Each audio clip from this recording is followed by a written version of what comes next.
So these are the equations that we've learned so far, right? So rate law equations, which relate the concentration and the rate of the chemical reaction. And today we're going to be talking about integrated rate laws, right? How can we use this new equation to relate concentration and time? Okay, so I'm just going to derive really quickly this integrated rate law from the rate law. So if you remember from calculus, integrated means you're taking the integral of whatever that function is. All right, so we learned last time that this rate right here is also equivalent to negative the concentration of the reactant divided by delta T. All right, and so we can just plug this into this equation. So now we have, so there's supposed to be a delta here. So now we have negative delta A divided by delta T and make that equal to Ka, right? K times the concentration of A. In calculus, this delta is actually abbreviated with the letter D, right? So this is negative D delta A divided by dt, okay? And make that equal to Ka again. And then we can move things around here. So whenever you're doing calculus, you're going to move dt to the other side of the equal sign, and you're going to move the concentration A to the left-hand side of the equal sign. So now we have negative dA over concentration of A, and that equals K dt. And so I'm just going to simplify this, and I'm going to move that negative sign to the right-hand side of the equal sign by multiplying both sides by -1. So this becomes positive and this becomes negative. And now we can take the integral. Okay, so on the right-hand side of the equal sign, we are integrating this from time equals 0 to time t. And the left-hand side, we're integrating it from initial concentration all the way to concentration at time t. So this is equivalent to natural log of A at time t minus the natural log of the initial concentration. And this is equivalent to negative KT. We're not going to be taking any anti-derivatives and Say again? actual calculus? Huh? Are we actually going to do actual calculus? Absolutely. No. No, this is just to impress you guys. I mean, just to show you the derivation. But you don't need to actually, because calculus is not required here.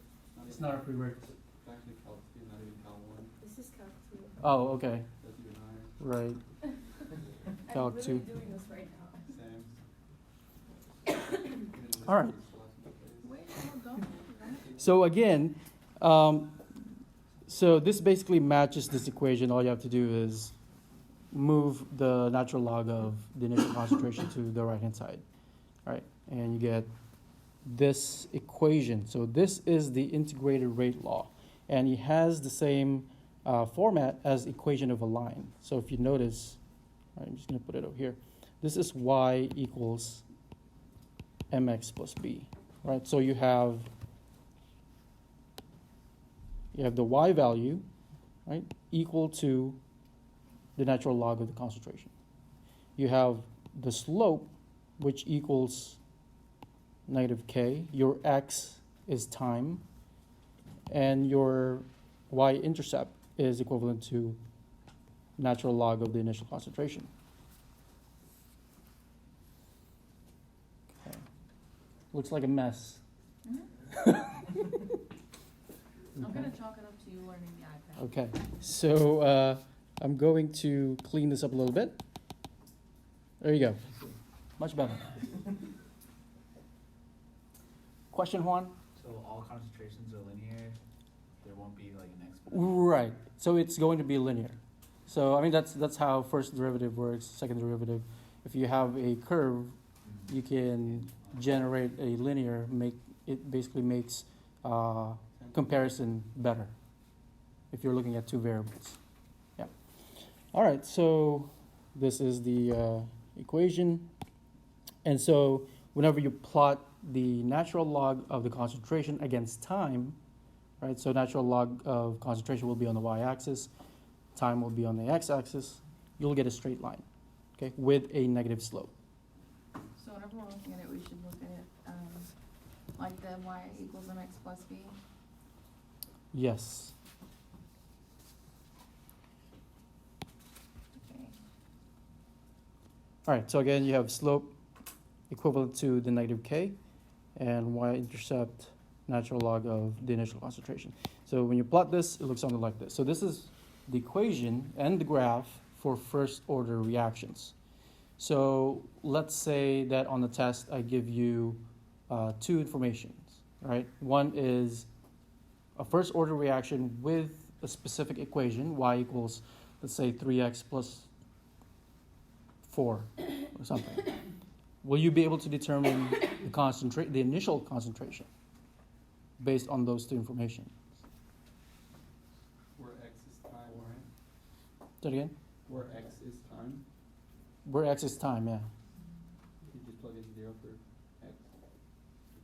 Right? Not exactly. 4.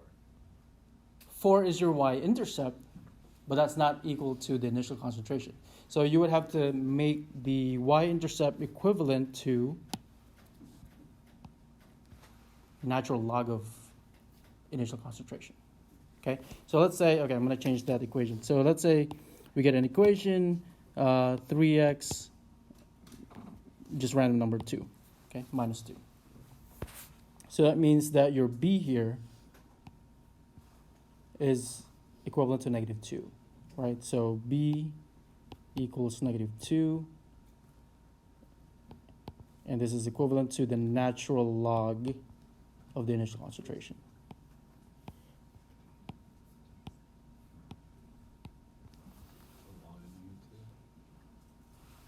So how do you isolate the initial concentration? How do you get rid of that natural log? Would you raise it to e? Oh, I thought you said just erase it. Right, so it's e raised to negative 2. Right, so I'm going to move this over here.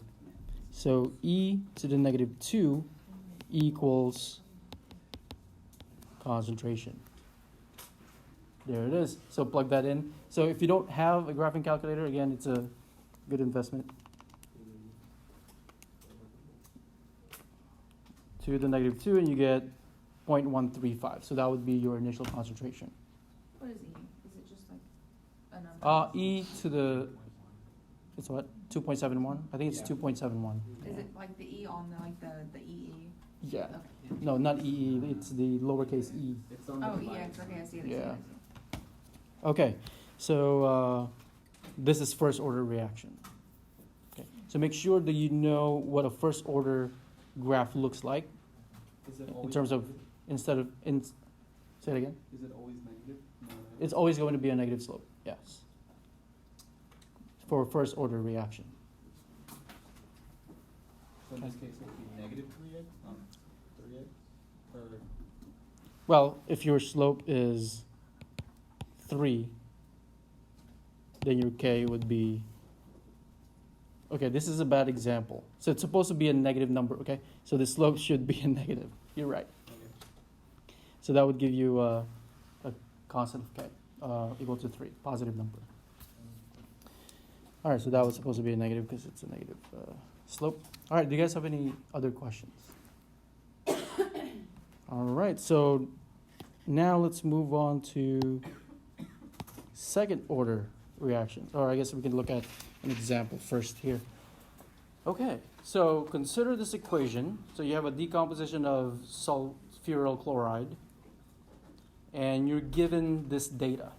Okay, so you performed the experiment, you measured time, you measured concentration of the reactant. How do you show that this reaction is first order? Okay, and if it is first order, can you determine the rate constant for the reaction? So how would you approach this problem? So you're given data, you have concentration, right? You have time. You could graph all the points and Oh, And then that's the answer right there. Okay. Say it again. you can graph points and then just do what you just did with y equals mx plus b and then do the reverse. Exactly. That is correct. So, but before you graph it, you have to take the natural log of the concentrations first. Okay? Because this is first order, you're trying to prove it, right? And the equation was ln of A at time t, that equals negative kt plus natural log of initial concentration. So you're basically just graphing this against time. So you have all the numbers here for concentration. Okay, take the natural log of all of them, every single one, and then plot the graph. So when you plot the graph, you get this equation right here. So if it is a straight line, then yes, it is first order reaction. Okay, and it follows that equation of the line y equals mx plus b. So it shows over here that the slope m is equivalent to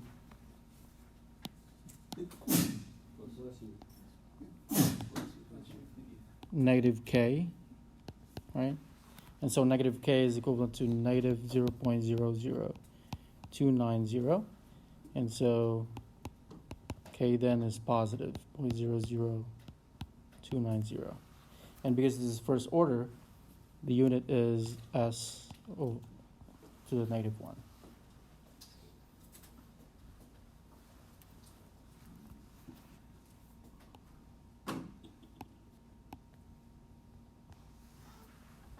So, do you guys have any questions? Reem.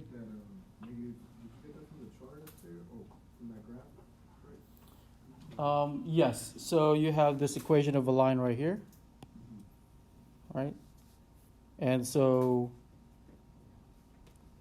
the rate constant is equivalent to the slope, right? So m equals negative k, and so that would be 0.00290. So on a test, would we just like do an eye test, or is there a way to see that the slope is constant the entire time? So you're not going to be graphing anything. I would provide you the graph itself Okay, so with we're the not equations. doing Right. Say it again? You provide that for us? Yeah, I will provide the graph for you. Yeah. The microlab tells us, right? Tells us how close. Right, the microlab will generate the graph for you immediately. So just the concept for now, and then don't worry about graphing anything. I mean, maybe when you take junior level or senior level classes, yes, you're going to have to report data, analyze data, including graphs. Yeah. You'll get there. It's exciting. All right, so, yes. The graph is second order, how would it look like? If it was, what? Second order of We're going to cover that right now. All right, so second order reactions. Again, here's the rate law for a second order reaction. Right, so we have concentration raised to the second power, which tells us that it is second order. And so, again, we know that rate is equivalent to the negative delta concentration divided by delta T, right? So again, I'm just going to derive the rate integrated rate law.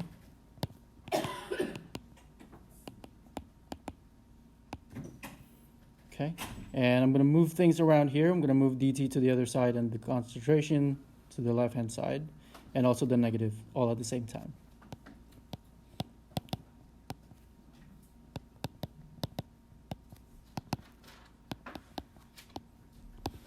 Okay, so I worked some of the variables around, and now we can take the integral here.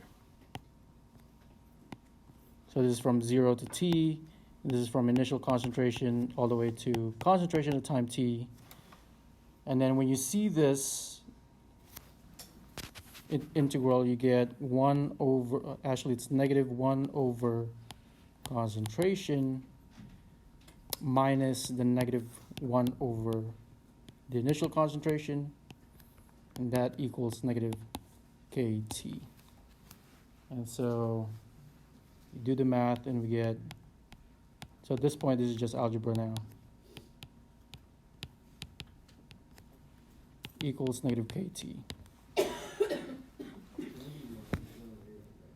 So if we simplify this, we have negative 1 over concentration equals negative KT minus 1 over initial concentration. Okay, so if you look, this is basically the same as this. You multiply this entire equation by negative 1 and you get the integrated rate law. Okay. And again, this follows the equation of a line where you have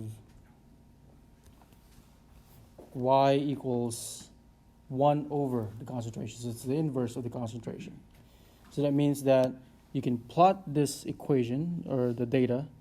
So it'll be 1 over concentration versus time. So when you plot this, you'll get this general equation of a line, right? And it's going to look like this. So if you see that the plot gives you a positive slope when you plot 1 over A versus T, then it supports the idea that it is a second order reaction. Okay. Can you determine the initial concentration? Yes. Again, you make y-intercept equal to 1 over the initial concentration. Okay, so again, if let's say we have y equals 3x plus 2, what would be your initial concentration? So you make the y value or the y-intercept equal to 2. And then solve for initial concentration.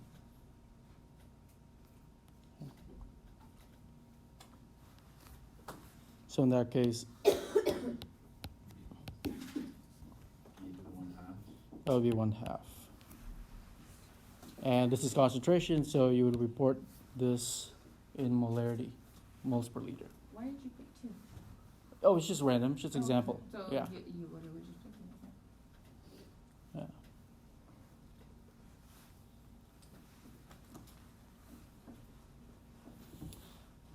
Any questions? So, in layman terms, second order would just mean as your molarity doubles, your reaction would slow down by half? No, your reaction rate would increase. It depends on the concentration, right? So rate equals rate law constant times concentration. If you square that, then rate would quadruple. If you were to double the concentration of A, rate would So quadruple. increases exponentially. Yeah, And first order is 1 to 1. exactly. All right, so let's move on to first zero order. I'm not going to derive this for you because you actually don't need calculus to generate the integrated rate law. So I'm just going to show you right away. It's so again, this is equal to that y equals mx plus b again. So it's easier to relate concentration and time if we have the integrated rate law. So if you plot concentration against time, you'll see that you'll also get a negative slope. Okay, which makes a lot of sense, right? Because rate is equivalent to K for zero order reaction.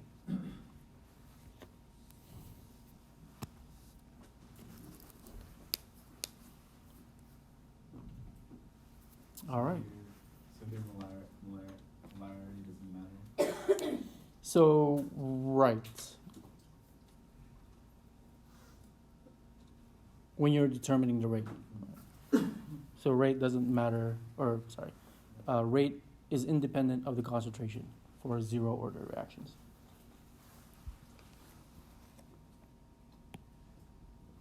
Okay, so let's define a new terminology here, half-life. I'm sure you've heard of this before, but this is going to be in terms of concentration.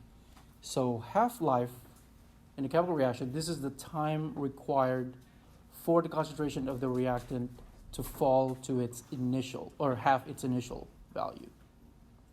Okay, so how long would it take for the reaction, for the reactant to decrease to half its initial value? Right, so we can calculate that. We can use the integrated rate law equations, okay, in order to get the half-life.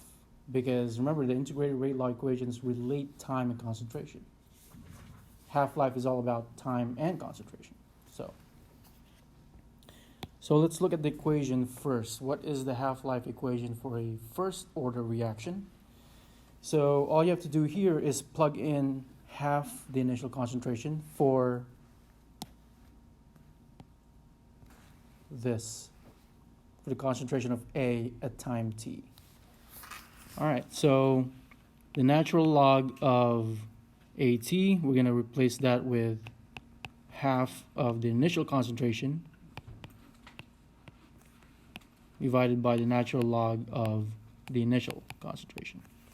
So in mathematics, this is the same as just dividing the inside. Okay? So you can rewrite this into this. So you can see that the initial concentrations actually cancel. All right, and you're left with natural log of 1/2, and that equals negative kT half-life, T half. Okay, so what is the natural log of 1/2? Plug it in and you get negative 0.693. Okay, so negative 0.693 equals negative k t 1/2. So now you can isolate half-life, t half, by itself, by dividing both sides by negative k. So this cancels. So the equation for t half then is equal to 0.693 divided by the rate law, constant. Okay.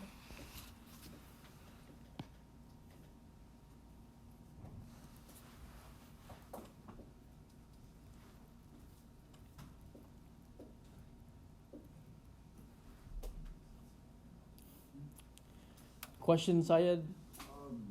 Where did you get the 0.693 from?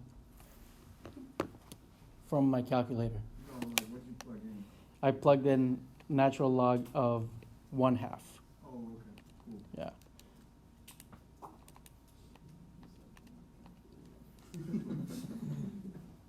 So that would give you negative 0.693, but because you're dividing it by negative k, the negatives cancel. Oh, okay. When you say natural log, how do you do that on a calculator? It's Ellen, Oh. DeGeneres. It's been a minute since I took a math class, okay? All right, so cleaner version. There it is. All right, so we can do the same thing for second order. All you have to do is plug in half the initial concentration onto the concentration at time t. So that would be this one right here. So if you plug in 1 over half of the initial concentration, and that's equal to kT plus 1 over A naught. And then again, solve for t, right? T half. So eventually you'll get this one simplifies into 2 over A naught, and then we'll subtract 1 over the initial concentration on both sides, so you'll get this equals kT, and this is half-life. Okay, so you get 1 over initial divided by k, and now you have T half. And you can simplify this further. This is basically equivalent to 1 over K times the initial concentration. So that is the equation for T half-life. So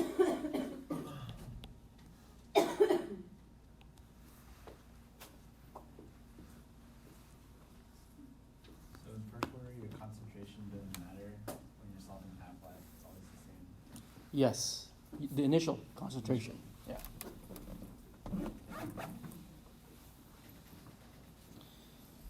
All right, so that would be the T half for second order, and zero order would be this one. So you can see that, as Juan mentioned, that only the first order reaction, right? Only the first order reaction is independent of the initial concentration. Does that also mean our units are different? Well, this is time, right? It's always going to be in seconds. Okay. Yeah. Well, you can also report it in minutes or depending on the context. All right. So again, you don't have to memorize these equations because they're actually available in the formula sheet. So it even tells you which one is which. This is for first order, second order, zero order. So that's probably why the second test is easier, because you have more help from the formula sheet. Okay, yes. Yeah, Okay. typically. Yeah. What about the third? Why is the first test hard? Yeah. I think I forgot to mention the average was 79. Oh no, 76? 75. 75? Oh, okay. Was your first class 7? It was it my second class, second section, 79. High schoolers beat us.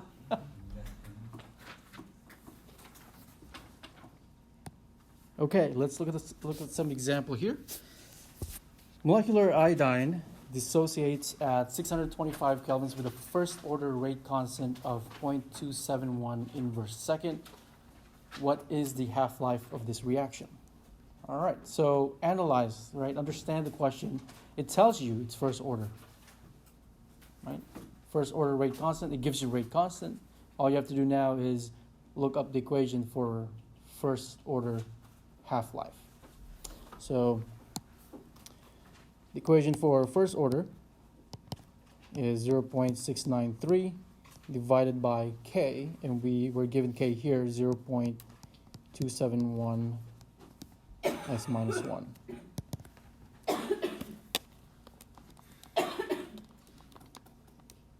So we get 2.6 seconds.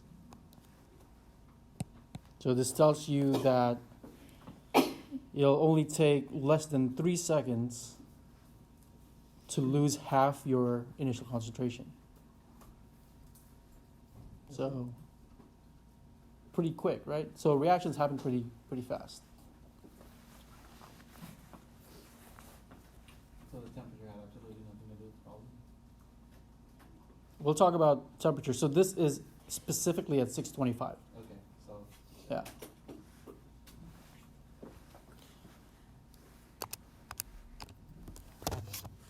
All right, so let's move on to the next one here. Okay, so this table 14.2 is the one I was talking about. I think it's on page 641 or something. So it tells you everything, right? You have the orders of reaction, the rate laws, the units, integrated rate law equations, the graphs, the plots, and half-life equations. So this is probably a good reference to use whenever you're studying for the test.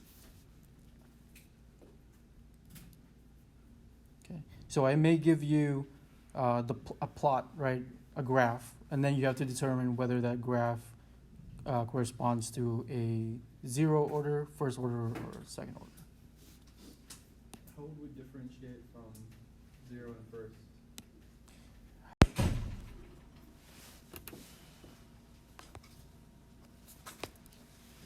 Okay, do you guys have any questions regarding half-lives?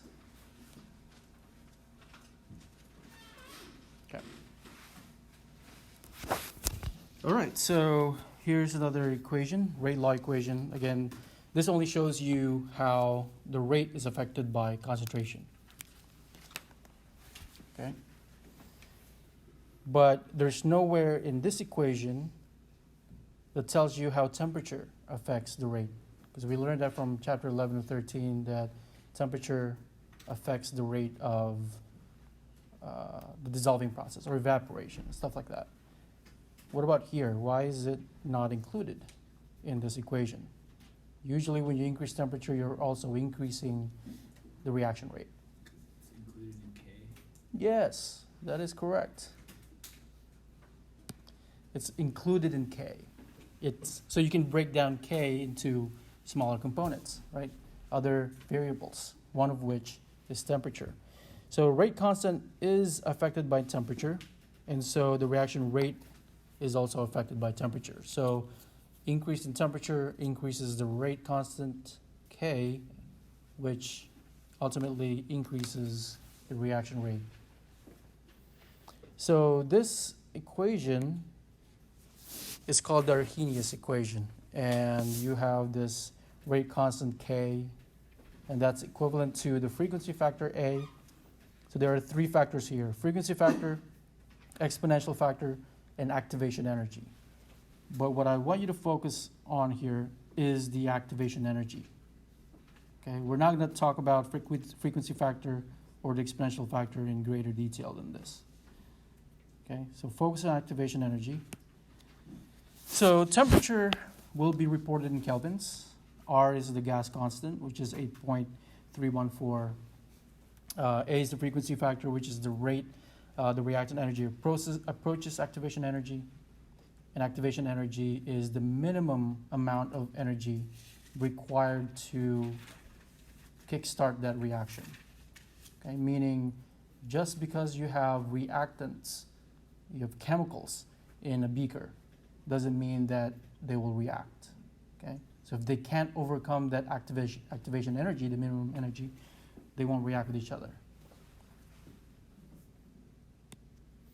Okay, so here's what an energy level, energy diagram looks like. So if you have the energy of the reactants right over here, and you have energy of the products, before the reactants become the products, they have to go over this hump they call activation energy. So if you don't have enough energy, no reaction, okay, no chemical reaction. So that will be sort of our focus here on the next slides.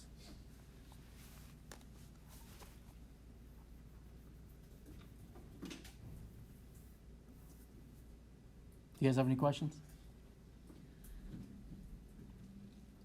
You guys are great listeners. Awesome. Okay, so let's consider this chemical reaction equation. Okay, so we have methyl isonitrile. So there's just going to be a rearrangement of the atoms, turning into acetonitrile. Okay, so you see that the nitrogen in methyl isonitrile is bonded with the methyl group, but in acetonitrile, they're switched. Right now, you have the carbon bonded covalently with the methyl group. So if you look at the energy level here, energy diagram, you'll see that there's actually a few components here. So you have the reactants at this energy level. You have products that are lower energy level. And you have this activation energy that reaches this maximum, right? This highest level right here is called the transition state. Okay, the transition state contains the activated complex, okay, which is a chemical species with partially broken and partially formed bonds. So that means it's very unstable. It's highly unstable. Okay, bonds are partially formed and partially broken. So it's highly unstable complex. And so if you guys remember the energy of valence electrons, right? Valence electrons are very unstable. That's why they are the electrons involved in chemical reactions. And so same thing here. So it's the same analogy.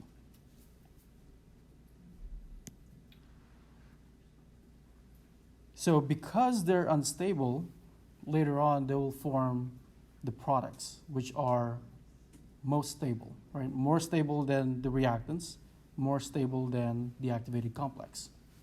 And so this activation energy here tells you a lot of things, right? The higher the activation energy, the slower the rate of the reaction. Okay. So if you guys remember the Arrhenius equation, you have A equals E to the negative of the activation energy over RT, right? So that activation energy, the higher that value is, the lower the rate constant. So the lower the rate constant is, the slower the reaction rate.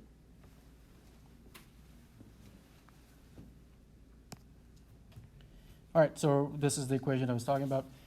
So in terms of temperature, you increase the temperature, you also increase the reaction rate. So that's because temperature here is in the denominator. And overall, this is a negative value because of that negative sign there. Okay, so if you plug this into the calculator, just plug in any values. When T increases, K also increases. And so the reaction rate also increases. I'm confused. If E to the A is increased, then wouldn't K increase? Activation energy. So when activation energy increases, K decreases. I was talking about temperature earlier. Oh, because it's negative. Exactly. Yeah. So remember that sign, the negative sign there. That's important. So because it's a bigger number, it'll be a bigger negative number. Bigger, yeah, exactly. Bigger negative number. Okay. All right. So we're gonna skip collision model. I think this is part of section 5 in the textbook. So it basically talks more about that Arrhenius equation. All right, so we're going to make a transition here. We're here until 120, 110. Okay, we're almost done, I think. Depends on how many questions you guys have for me. So, reaction mechanisms. So this is important because once you get into organic chemistry, this is all you're going to talk about. Reaction mechanisms, especially on the second part of organic chemistry. So when you have an overall reaction, you can propose a reaction mechanism that basically explains the rate law associated with the overall reaction. Okay, so most chemical reactions don't occur in a single step. It occurs in multiple steps. And so you can propose a mechanism with several steps. Okay. So for example, if we have this overall reaction equation here in which you have reactants A and B and it forms D and F, you could propose 2 steps. Okay, let's say step 1, this is what happens, right? A plus B, so A reacts with B and you get products C and D. And then in step 2, that product C coming from step 1 will be consumed right away in step 2 and it reacts with B. And then you get D and F. So when you take the sum of these 2 reactions, right, step 1 and step 2, what is your overall reaction? Amazed, right? Okay, so when you take the sum of the 2 steps, you get A plus 2B, and you get 2D plus F, which matches the overall reaction up top. Okay, so you can say that this is a valid reaction mechanism, but there's a slide later on in which I'll show you the 2 requirements to validate a reaction mechanism. So I mentioned that reaction mechanism contains multiple steps. These steps are also called elementary steps. Okay, so that's all you need to remember about reaction mechanism. Okay, so here's an actual overall reaction, right? You have hydrogen gas reacting with iodine chloride to form hydrogen chloride and iodine gas. And let's say we propose this mechanism that contains 2 steps. And so when you add them together, the hydrogen iodides, the 2 hydrogen iodide will cancel each other out, right? So this is based off of Hess's law. If you guys remember Hess's law from General Chemistry 1. You can take the sum of several reactions and get the overall reaction. Okay, so we'll get this equation, which is similar to the overall reaction. So that's one way to validate a reaction mechanism. Okay, so the 2 molecules here, or the chemical formula, which is hydrogen iodide, that gets canceled, is called the reaction intermediate. Okay, a lot of these reaction intermediates are catalysts, and we'll talk about catalysts later on. Again, these are called reaction intermediates. They are produced in one step and immediately consumed in another, but they don't show in the overall reaction equation. Okay, so what is the importance of determining the mechanism of reaction? How do we determine the mechanism of reaction? Well, that's what we've been talking about, chemical kinetics. So you can measure the reaction rate of the reaction to determine the mechanism of reaction. Okay, so the short answer here is measuring kinetics of the overall reaction. So this could be a good conceptual question on its test.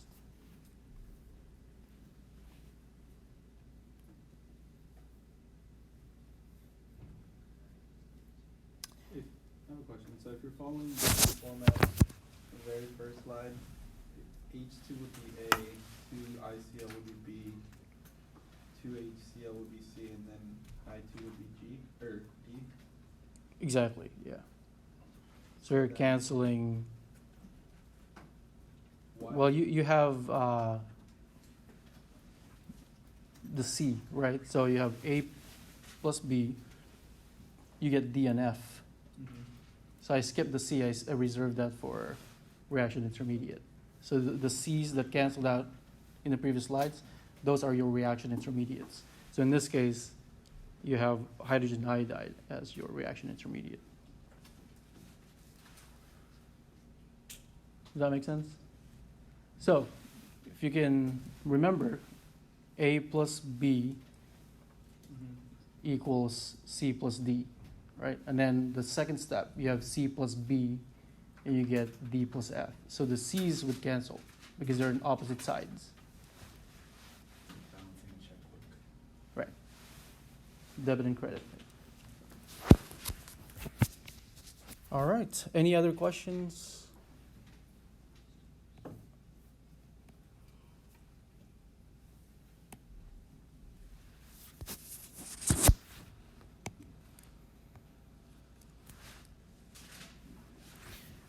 Okay, so I'm throwing in a new concept here. Not exactly new concept, it's related to the previous slide. So we have elementary steps, right? Step 1 and step 2.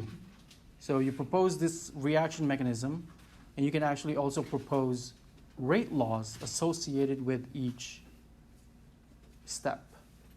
And before you can propose a rate law, you have to determine the molecularity of that reaction. Okay, so the number of reactant particles in an elementary step is called its molecularity. So, for example, if you have one reactant or one particle, then your molecularity is equivalent to 1. Or in another way to say it, it's unimolecular, right? If you have 2 reactants, or 2 particles, let's say A plus B, so you have 2 different particles, or A plus A, 2 particles but the same type, then it's bimolecular. So you have molecular equals 2. You have 2 of them. We're not going to focus on termomolecular step here, because it's rare. And so in the book, it shows you this table that basically summarizes the molecularity, the elementary step, and the rate law associated with each type. So this is similar to order of reaction. So if your molecularity is equivalent to 1, then your overall order for that reaction is first order. Okay? If you have molecularity equivalent to 2, then it's second order, and so on. Okay?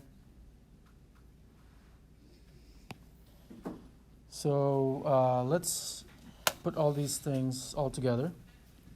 So again, let's say we have this chemical reaction equation, and you proposed 2 steps, step 1 and step 2.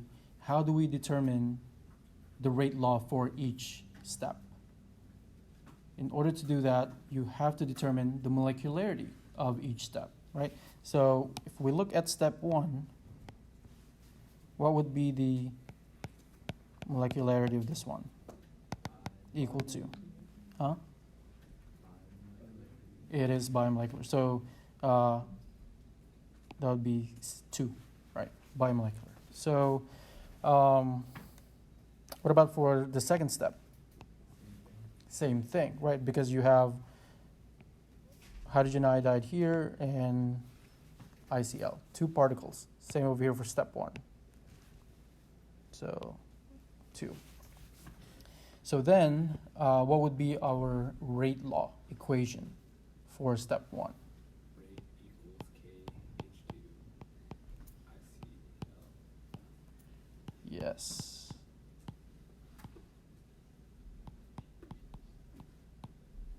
So I'm gonna use a subscript here, K1, because the rate constant for step 1 will be different from the rate constant from step 2. Okay, so for step 2, rate is equivalent to K2 times the concentration of HI, the reactants, in ICl. And that's it.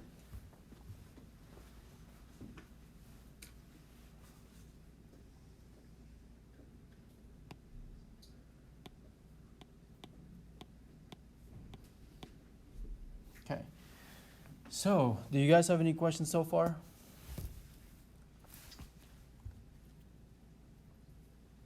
Okay. Can you go back this slide? Sorry.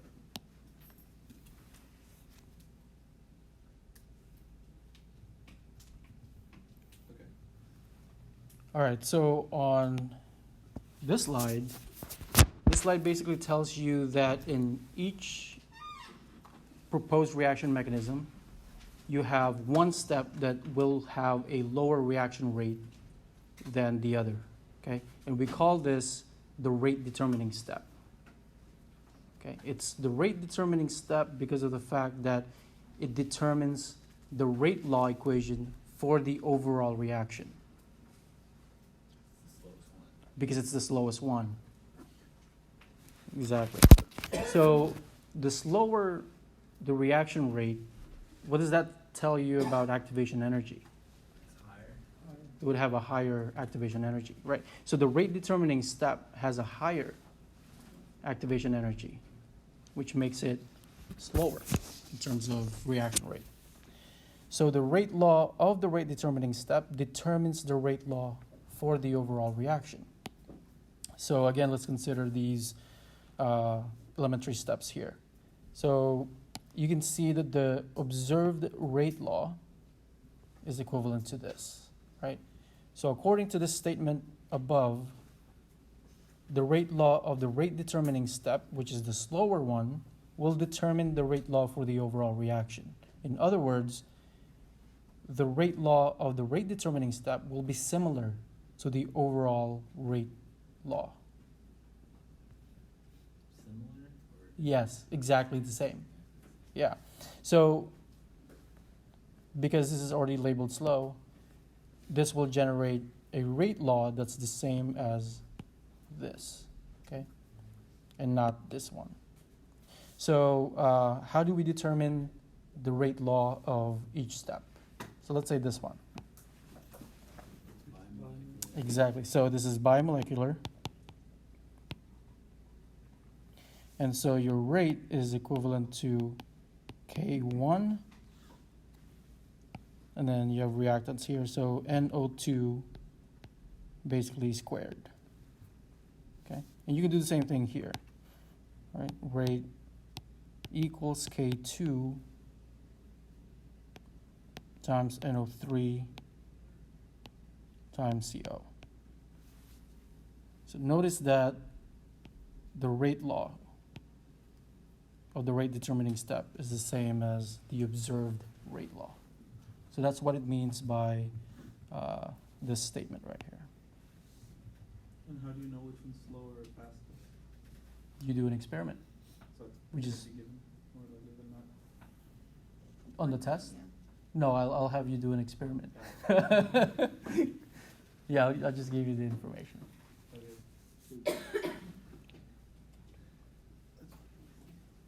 If you guys are offended by my sarcasm, I apologize. All right.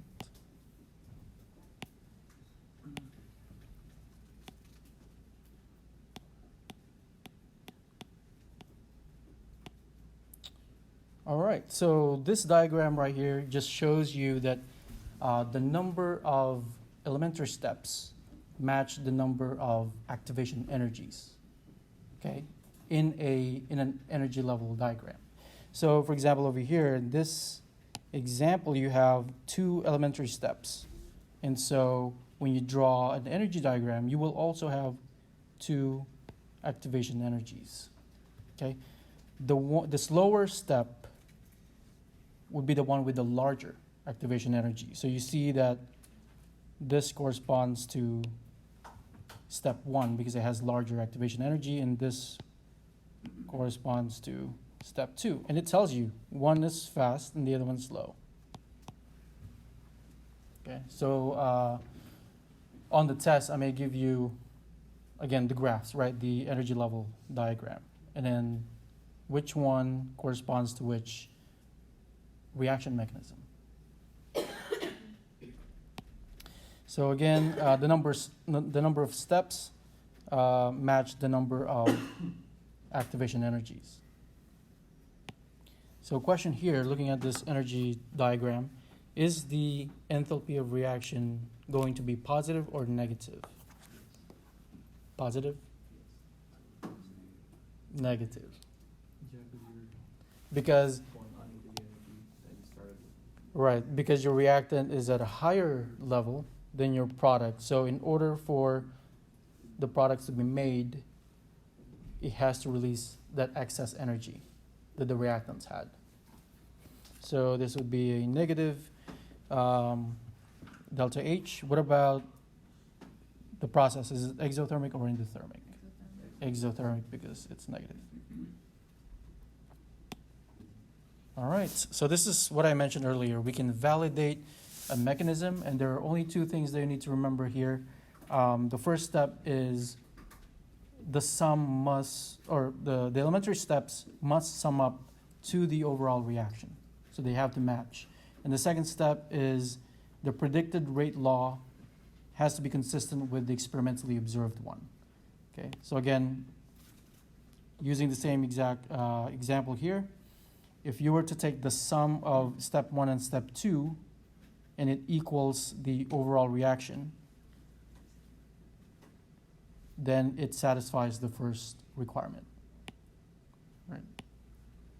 So this is the same as the overall reaction. And so you can put a check mark on the first requirement here. And the second requirement, the observed rate has to equal the one that you predicted. So that's all you need to remember on this slide.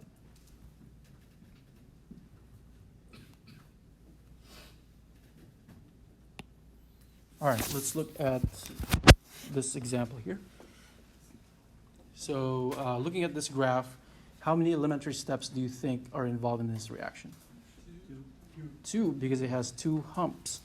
That is correct. So you have activation energy here, another activation energy here.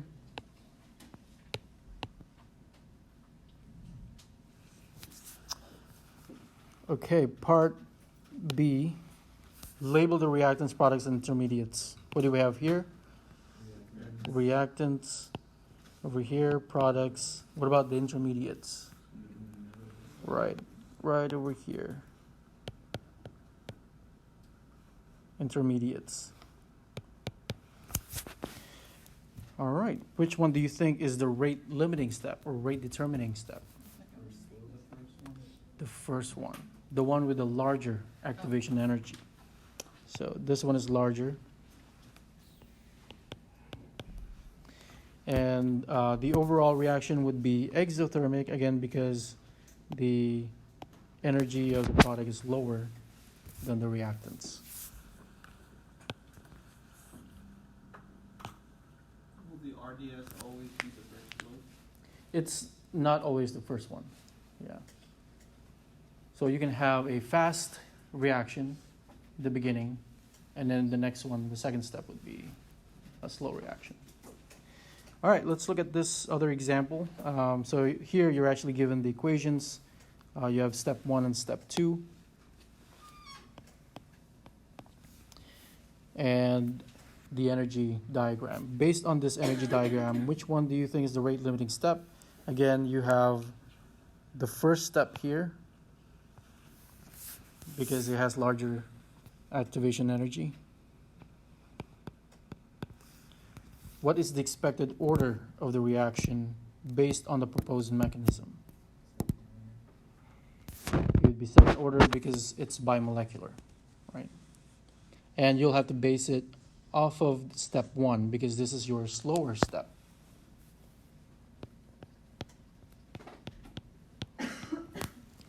So what would be the rate law equation then?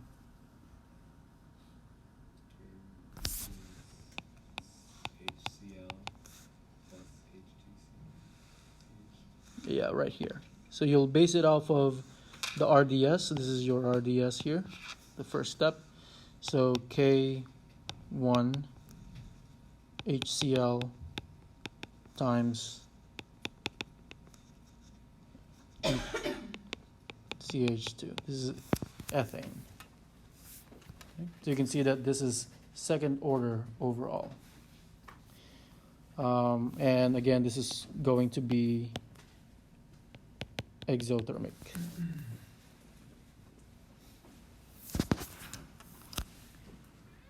Okay, give me 1 to 2 more minutes and we'll be done. All right, so this slide's it's asking, besides increasing concentration and temperature, how else do you think we can increase reaction rate? Pressure actually will have an effect, but that's not the one I'm going for. Speed up the reaction. How do you speed up the reaction? Catalyst. Use a catalyst. So using catalyst will actually decrease that activation energy. So I was going for decreased activation energy. All right, so decrease the activation energy by using a catalyst. And so what happens is that you're proposing a new reaction mechanism in which the activation energies have been lowered. Okay, so that's what this slide is saying. And then I just want to talk about the 2 different types of catalysts. One is homogeneous catalyst and the other one is heterogeneous catalyst. So the difference is in the physical state, right? Is it going to be solid, liquid, or gas? So in homogeneous catalyst, you have the catalyst in the same physical state as the reactants. So if your reactants are in the gas form, then a homogeneous catalyst would also be in the gas form. Okay, so an example here is chlorine. Chlorine, any chlorinated compounds will actually act as a catalyst in the breakdown of ozone. So over here, the catalyst will not show up in the overall reaction because it's a catalyst. It's one of those reaction intermediates, right? And so the use of chlorofluorocarbons, for example, have been banned by the EPA because it catalyzes the breakdown of ozone. Heterogeneous catalyst would be the one in which the catalyst is in different physical state as the reactants. Okay, so for example, in catalytic converters, you have catalytic converters in the exhaust system, right, of your car, and the gases that come out has to be converted into less harmful gases. So instead of, let's say, ammonia or fragmented organic compounds, it converts it to carbon dioxide and water or nitrogen gas, right? So the substrate here, the catalyst will be solid, and the reactants are gases. So solid catalysts like palladium, rhodium, alumina, and so on and so forth. So of course there are still some people who complain about the carbon dioxide emissions, right? It causes global warming, but that's another topic. So that is all for today. We can go ahead and move on to the lab.